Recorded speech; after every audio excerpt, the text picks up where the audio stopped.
ഉമ്മാന്റെ അടുത്ത് നിൽക്കുന്ന ഓന്റെ ഭാര്യനോട് നമ്പർ വാങ്ങി ഗൾഫിക്ക് വിളിച്ചിട്ട് പറഞ്ഞു, മോനെ, ഉമ്മാന്റെ വയറ്റിലൊരു മുഴയുണ്ട്, അത് ഓപ്പറേഷൻ ചെയ്താൽ പോലും സക്സസ് അല്ല, അതുകൊണ്ട് ഇങ്ങി തിരിച്ചു വന്ന് നല്ല നിലക്ക് ഉമ്മാനെ നോക്കിയാ എനിക്ക് നോക്കുന്ന അത്ര കാലം കിട്ടും.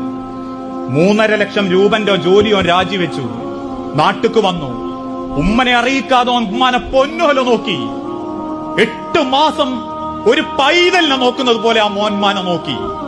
അവസാനം ഇക്രൗ ഹോസ്പിറ്റലിന്റെ ഐസിയുവിന്റെ ഉള്ളിൽ അവസാനത്തെ ശ്വാസത്തിന്റെ പെടച്ചിലിന് മുൻപ് ആ ഉമ്മ പറഞ്ഞിക്കിന്റെ മോനെ ഒന്ന് കാണണമെന്ന്.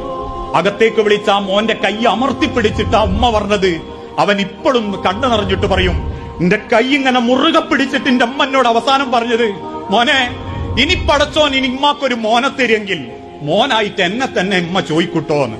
അതും പറഞ്ഞിട്ട് എന്റെ അമ്മ എന്റെ കൈമെന്ന് മരിച്ചുപോയത്. എന്നിട്ടോൻ പറയുന്ന ഒരു വാക്കുണ്ട്, 3.5 ലക്ഷമല്ല 3.5 കോടി ഉറുപ്പിനെ